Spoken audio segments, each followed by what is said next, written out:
Hello, this is Games to Play Before You Die, our show where we talk about the best video games, most important video games, iconic video games, games that we think you should play before you die.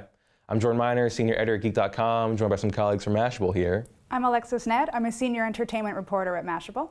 And I'm Bob Al-Greene. I'm a senior illustrator here at Mashable. And this week we're talking about Assassin's Creed 2. Now, in a sense, all video games are murder simulators, but I think the game that we're talking about today is maybe one of the better ones, Assassin's Creed 2. Yeah. So yeah, Assassin's Creed 2 came out in 2009. It was the first Assassin's Creed, I think back on it, it was like one of the first like really huge new franchises for that generation, like that 360 PS3 generation. Like, there was like a ton of hype for it. It was kind of like the successor like Prince of Persia and stuff like that. Very much so. Yeah. But the reception to the very first one wasn't, it was kind of like muted. It was kind of like, you know, like 7-ish, like it's a cool, kind of cool ideas here, but like it's not maybe fully fleshed out. Yeah. So, but then Assassin's Creed 2 came out, I think a lot of people felt just fulfilled a lot of the promise of that first one. So then how do y'all feel Assassin's Creed 2 sort of transformed gaming in its own franchise? Well, I think that as far as the progress from 1 to 2 is that people liked 1. It was a pretty decent game, but it got repetitive, the story wasn't as well developed, the character wasn't as likable.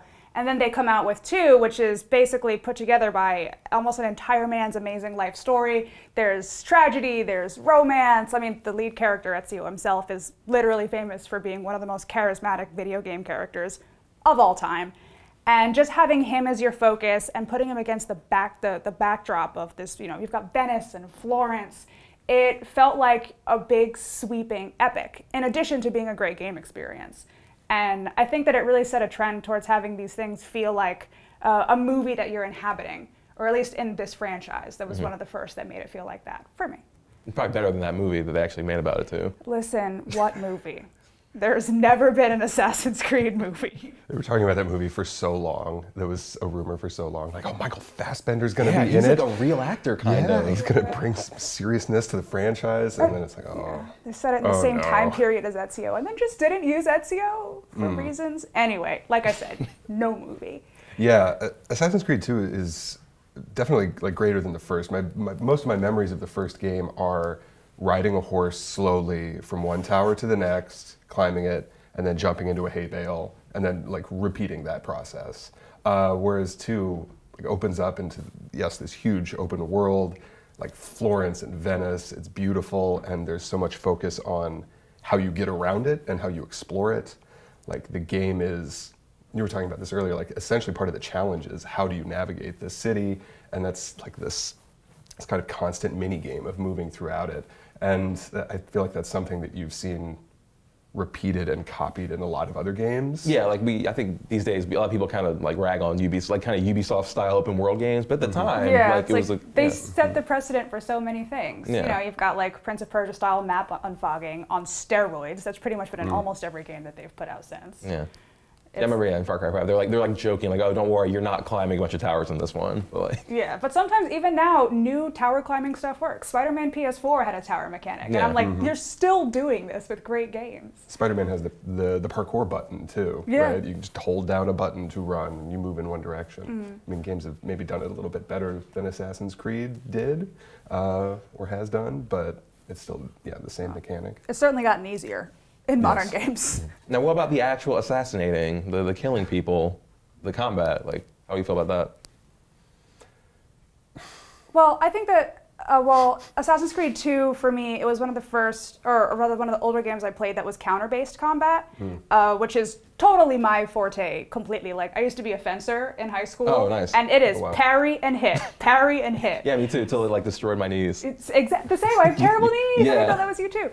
And so for me, it's so much more intuitive to be like, hey, my character's main thing is to protect myself and then go murder people. It's very assassin-y.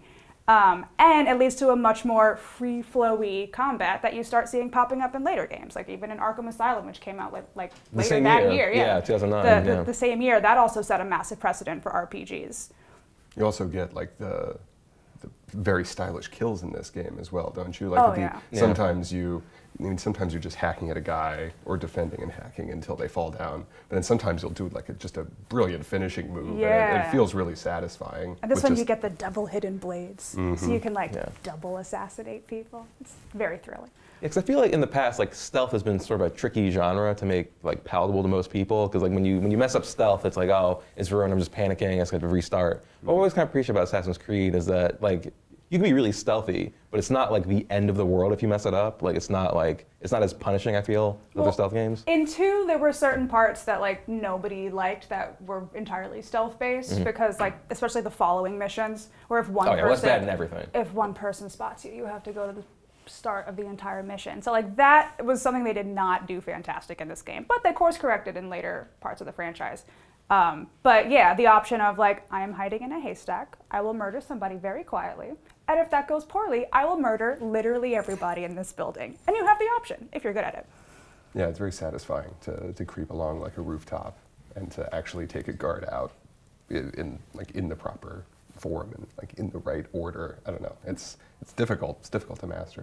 Yeah, part of the challenge. Even if you're not killing people, just running along those rooftops is just so cool. Yeah, the parkour itself is super fun. Yeah, that's what always made it feel like, again, like successors like those Prince of Persia games to me, like those 3D Prince of Persias. Like it's almost like it's like a 3D platformer almost. Yeah. Like we're talking about, just like there's like climbing puzzles in this game. Yeah, the tombs, mostly the church tombs in the sewers. Those are great.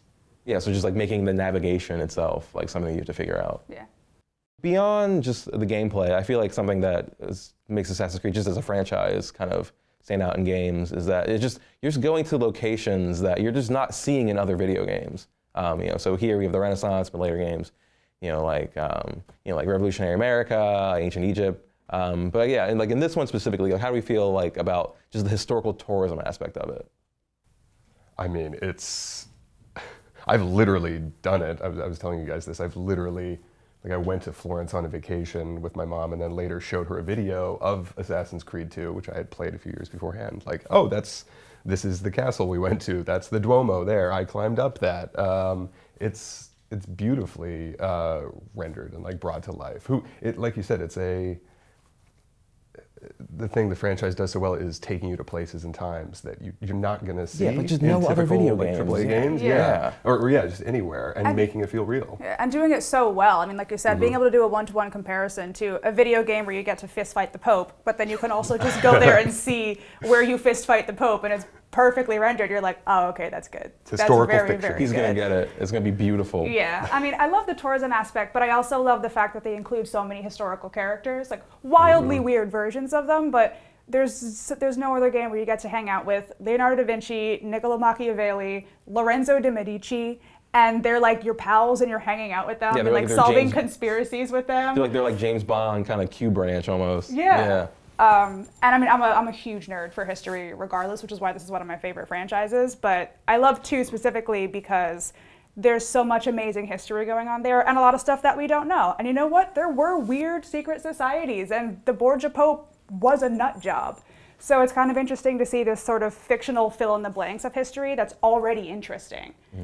It's just so neat to be able to inhabit that and kind of have the fun little, what if scenario. There was an assassino somewhere amongst their ranks. Yeah, there were a bunch of history majors in my dorm in college, and they would just play these constantly. Like they would just get on release day and just like play through them, and they would just, and then and then go to these places and then just like compare and contrast. Yeah, if I ever know like a history or an English nerd, and they're like, I don't really like video games, I'm like, play Assassin's Creed. Tell me what you think.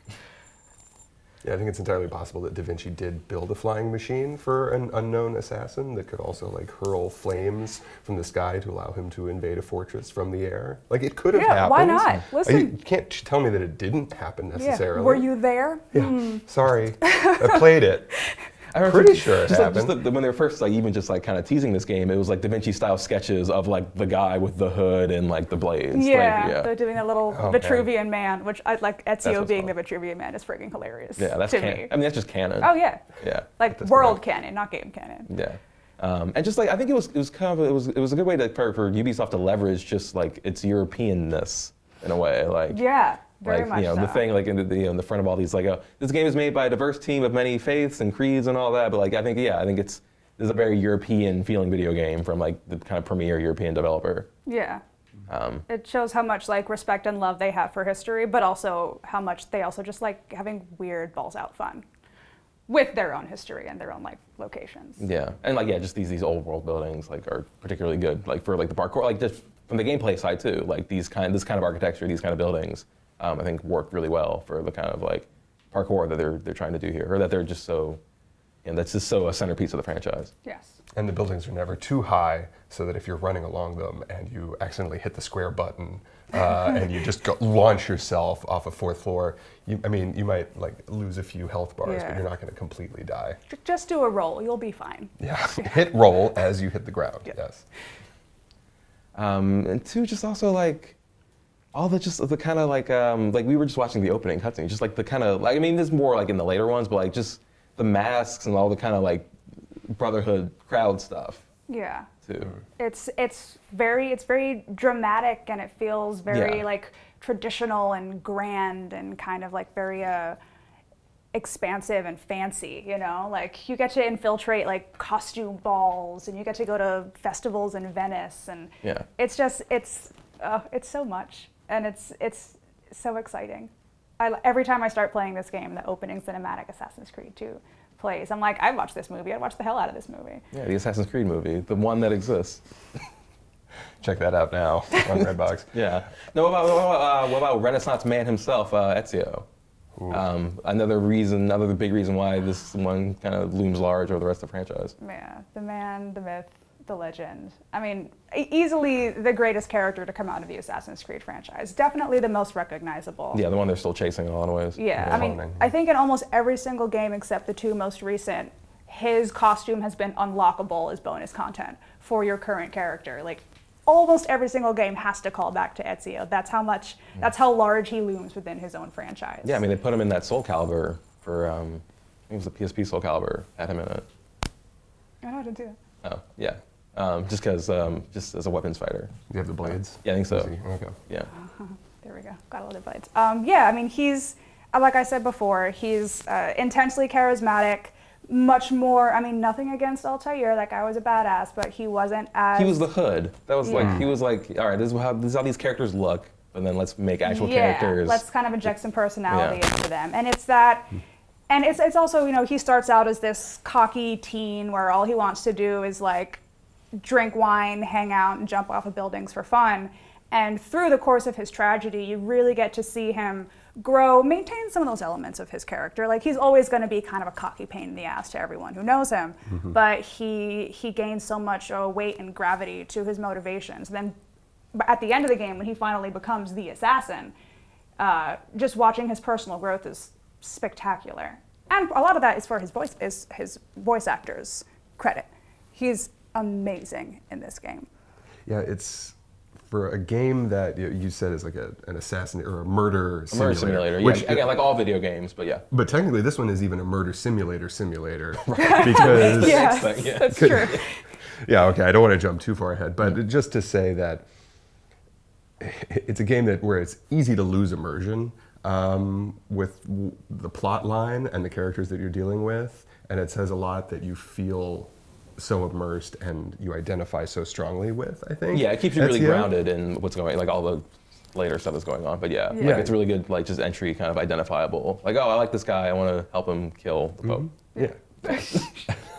Technically not kill the Pope. Okay. I want him to punch the Pope, and I want to hit the button that makes that happen. But yeah, I mean, it's just like something that we're seeing now here is the Ezio Trilogy. Like, they named it after him. Like, it's the only, again, like, the only repeat protagonist. Right, like, this is the guy. Yeah, they picked him for a reason, because he rocks. Yeah. Assassin's Creed is more than just about killing people. It's more than just about hanging out in cool places in history. It's also about just doing a lot of like weird sci-fi nonsense. Assassin's Creed is super duper weird, and I want to talk about how in this game you get to beat up the Pope and why. Yeah, there's a lot of stuff where I feel like, especially in 2, they decided that they're just going to let their freak flag fly in a big way. Where like, yeah, you get to fist fight the Pope with his magic staff and his magic apple. I think at some point in the game, you have a magic apple that's draining your health unless you use it to kill people. So it's just running around a courtyard blowing people up with your magic hand apple. I hate when that happens. we're talking lore here. Let me see if I can just like back up and really do a bird's eye view of the. Sorry, go on. So yeah, so at this point, the kind of twist that there was all this modern day stuff happening, that was already out there. Like, you know, the first game was already out. People knew, like, all right, this is you're in the Animus. You're helping the assassins fight the Templars in the modern day by going back, reliving your genetic memories of your ancestor. You're still Desmond. You're Desmond at this point. So that baseline's already established. Yeah. Centuries-long conflict. And yet, at the end, there was so much room for more, for more talking to Ezio, talking to Desmond, really talking to you, the player. Yeah. But yeah, let's get this eagle vision. You're uncovering this beyond just the this clandestine war between these two factions that's been going on behind the scenes. Everyone famous that you ever knew or heard about was actually in one of these. Yep, Al Gore. These two secret orders. Yes. Yeah. Yep. Al Gore, Bill Gates. We assume George Washington, Nikola Tesla, Joan of Arc, King Arthur, I think, Cleopatra shows up. Cleopatra. Yeah. I mean, that's pretty cool. That sounds like a good idea. But what if also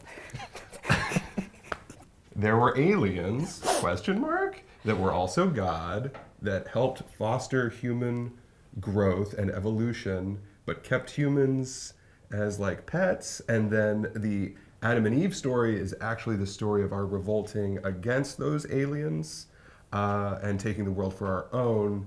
And the Templars are trying to recover secret artifacts that are imbued with some sort of celestial power. Am I?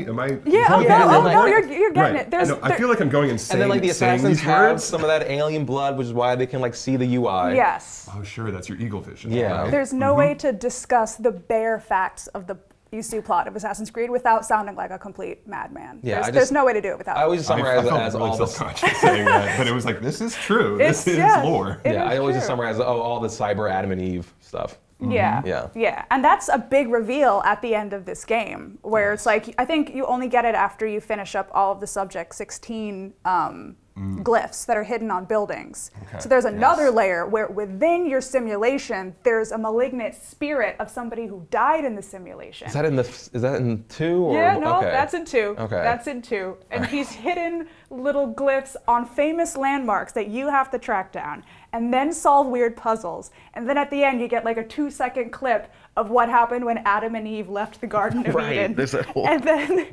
once you get all the clips and put them together, that's when you realize that they didn't just get kicked out of the Garden of Eden, which existed.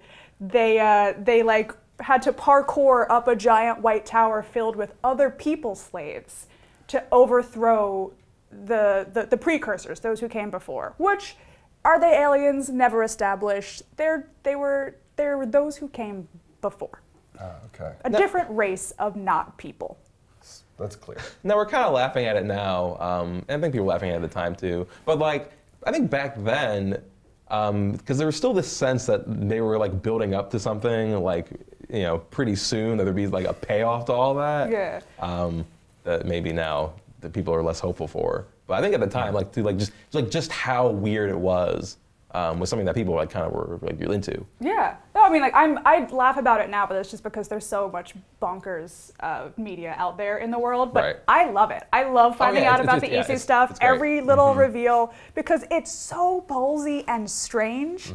And like, I'm not entirely sure if they have an entire handle on what they created. It's almost better that they don't. Yeah. Yeah. Just like, oh no, it's wild. Everything's wild, top to bottom. Isn't the last line of this game, as Ezio finds this stuff out, you know, spoilers, he learns this from the hologram. Yeah, they're talking because is it Juno or Minerva? I think that, is it Minerva in this one? Oh boy. It's Don't one of quote them. me. I think so. She has the hat. She's got it. That's not doing me any good. The one with the hat isn't going to Juno. help me figure out which one it is. I think Juno comes in a later one. Never mind. Because Juno's like the more villainous one. Yeah. Is she? Or is the Probably. antagonist maybe? Yeah. She was pretty cool in a couple later games. Like evil cool, but. It's neat, but you find all this out, and then Ezio just says, "What?" And that's the end of the game. Because you're talking to Ezio to talk to Desmond, and he's like, "Who's Desmond?" Yeah, he's like, "Who the hell is Desmond?" And then I think it's Desmond actually gets the line where Desmond is hearing all of this through Ezio, thinking he's just looking at his ancestor, and then someone in the past who is a god in a vault, after fighting the Pope, turns to Ezio and says, "Desmond, I know you're listening." Right. I mean, it's like looking directly at the camera, like like breaking the fourth wall twice in the same moment, which is really impressive to pull off, because the player is also saying "what" while Desmond is saying "what" because he is also the player. Wow, this game has a lot going on. There's also a part where someone says, "It's a me, Mario." There is. Which is also very weird. Uncle Mario. Yeah. I always wondered if that was a joke that like the Rebecca Crane character put into the Animus for Desmond. I just thought it would be cute. So wait, so does Mario exist? I mean, there are game developers in the Assassin's Creed world, so. Yeah, I mean, I mean, we know that Rabbids could canonically exist within the world of Assassin's Creed. I don't think we have time to get into that right now. That's true, we don't. Anyway. I want to talk to you about that after the show, 'cause I'm extremely invested in whatever that means. Yeah. I think that Ezio's character definitely influenced sort of the tone for almost all the protagonists in later Assassin's Creed games. I mean, even before they started actually adding female assassins, you were going to get a dark-haired, usually facially scarred, good-looking white dude, more or less white dude, who was going to jump around on buildings, have a lot of sex in whatever time period he was in, be a little swashbuckling. Like, he has been the prototype for almost every protagonist. And they've actually broken that in at least the two most recent games. Origins, I think. Odyssey, you can play an Ezio-type character, but there's the element of choice in there. Yeah. So like you could make your character like that, or you can do other things. But yeah, just when an Assassin's Creed game comes out, you expect Ezio in France or Pirate Ezio with like minor variations, which I don't really have a problem with. And the stories obviously take the characters in different places, but it's he's just become such a template for the franchise, which I think is a good thing. Yeah, the two games that I've played in the franchise that I enjoy the most after 2 are probably Unity, which is essentially, yes, just a clone of 2. Like, the main character almost looks, I think it's Arno, looks physically identical, acts very much the same, maybe a little bit more broody. This classic European setting. Oh yeah, beautiful architecture. It's next gen, so like the texture is really there. You really feel like you're in like the grimy streets of like revolutionary France. I mean, it's there when the textures are there. Yeah. I played it months after the first couple patches. So I was like, I don't know what everyone's having a problem with. Yeah, I played it years after, and I'm like, this is fine. And then I look back, and I'm like, it wasn't fine. No. But then also Black Flag, which is a complete step away from European cities. Setting-wise, but like you said, Pirate Ezio, essentially. Yeah. So. Yeah, but naval combat and islands and bushes you're hiding in instead of bales of hay. I guess it is maybe the same thing. Yeah, I think it was just like palm tree leaves instead. Like, it makes sense. And as much as this series has kind of added things on that make it deviate from like this is the gold standard of an Assassin's Creed game, I think that almost every departure has been a really good addition to it, like naval combat. You were like, why would an assassin need naval combat? To be awesome is the answer to that. Like, why would I need dual protagonists? To have a great time is the answer. Like, yeah, who knew that their pirating and raiding ship sailing system would be like arguably better than the free running, which is the whole basis of the series. They're making a whole other game now. That's just the pirate stuff. And then at least with the newest game that just came out, Assassin's Creed Odyssey, I think it's one of the better ones in the franchise since 2 because of that attention to story and character. I mean, Odyssey is significantly longer and bigger. Like the open world is obviously it's like a full-on RPG now. Yeah, it's a full-on RPG, but they kind of went back to what I feel like the core themes of 2 are, where you're talking about family, belonging, loss, revenge for the death of one's family, and trying to find your place in the world when everything's been taken from you. Like, that's basically, if you boil down Ezio's story and look at what you got in the bottom, they transferred that over to Odyssey very, very well. And the attention to character and the attention to keeping those themes together made Odyssey, like I said, one of the best yeah, the best newer game in the franchise that they've done. Yeah, and then Odyssey, you know, building on a lot of what they did in Origins, which has like direct connections to do with the like, don't you find like, or maybe not too, but like in the Ezio Trilogy, don't you find like the grave of Amunet? Oh yeah, the grave of Amunet of the I guess spoiler alert, Aya character. Game's a year old, guys. Yeah. Yeah, because it did set some of the lore that you end up going back to visit in later games, which is really interesting because, I mean, listen, do I think they planned it the whole time? No. Did it work out fine? Yes. Yeah, you know, we're all just having fun. We're all just stabbing people. Yeah. So you've played a bit of Odyssey though, yeah? Yeah. Okay. Yeah, I played. Yeah. I mean, it's a huge game, but I mean, like 5 hours is like a bit, but. That's true. You could maybe get off Kefalonia. I think that's maybe what I did. No, I know. I did that, and then I did the romance mission where I got 69,000 points. I was like, this is very nice. Yeah. Nice. Was that the older lady romance mission, or was that? Oh, that was Odessa. I forget who. I think it was like a soldier or something. So I had to like track him down. He was like, oh, find my white smoke and like come to my. Oh, Thalatas. Yeah. Yeah. Oh, I love that romance. Romance also a key element of Assassin's Creed. I'm just saying. Yeah, and like two. Yeah. Like, yeah. So it was very heavy on the romance to the point where it's honestly a little weird sometimes. And Odyssey gets a little weird with the romance too. Something too that Odyssey and Origins both do is have, just going back to the history aspect of it, is they have those just like combat-free, like just tour of this virtual ancient world that we made. Yeah. Yeah, I think, you know, something that's from 2 that they're kind of just starting to get more invested in creating. Yeah, because 2 actually introduced, I think, Sean's database entries. So as you're going around, you could hit that middle button, you could say, oh yes, this is the Piazza di Maria Santa Novella, this is where this happened, and nuns did this, and I loved that. And it's been like kind of there in a couple of the games, and they've really brought it back in full force with Origins and Odyssey, having just the Discovery Tour. Like, I really wished that there was a Discovery version of 2, because I love the setting so much that I would like to just wander around and have Sean narrate stuff to me. And yeah, it's like incredibly pissy British voice. But right. It's like vaguely educational so now. mean. Yeah, it is. Yeah. I mean, you know, if you ignore the fact where it's like, oh yes, and also it's a Templar base and it's full of gold, and you're like, okay, no, maybe not that part. Templars. All right, so Assassin's Creed 2 came out 2 years after the first one, and you know, people loved it. Origins came out 2 years after the last one, and people were really into it. They're not doing one next year. It's going to be the year after that. So do you have any hopes for the next one, and maybe things it could still be learning from Assassin's Creed 2? Wow. I mean, I do think it's good that they're taking a year off. I think that it's smart, and they've set such a precedent with Odyssey and with Origins, where if people expect something on that scale, like, please, for the love of God, take your time, especially because video game crunch is very much it's a real thing. Yeah, that we're all talking about in the industry, which is totally fair. I think that as long as they continue to focus on, like, prioritize story and character, I mean, they also made amazing combat. The combat was fantastic again in Odyssey. The changes they made from Origins, which I also very much enjoyed, for me with the abilities was just completely mind-blowing. So obviously, like, keep that, but maintaining the focus on your story, your characters, your the family that they sort of created there. I have no idea where they're gonna go for the next game, where or when.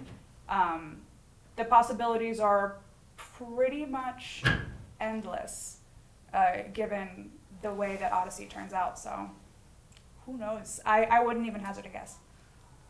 Seems like they're moving backwards, right, in time. The last 2 games right. They put out a game called Origins, and then put out a game set 500 years before that. Yeah. Which, I mean, it could show that there may be some sort of like Ancients trilogy going on. So you know, they'll keep making more Assassin's Creeds. They'll be good or bad, but we'll always at least have Assassin's Creed 2. We'll always have Florence. So is Assassin's Creed 2 a game that you should play before you get stabbed in the neck by a hooded Italian gentleman? Absolutely, yeah. It started so many things. It's the heart of so many like RPG games now, and even just for the references, you know, it's basically a part of pop culture even outside of gaming. Definitely play Assassin's Creed 2 before you die.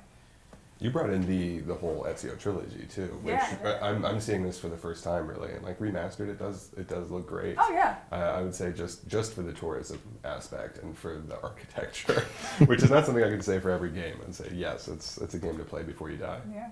So we're in agreement. Assassin's Creed 2 is a game that you should play before you die. Alexis, Bob, thanks so much for being here.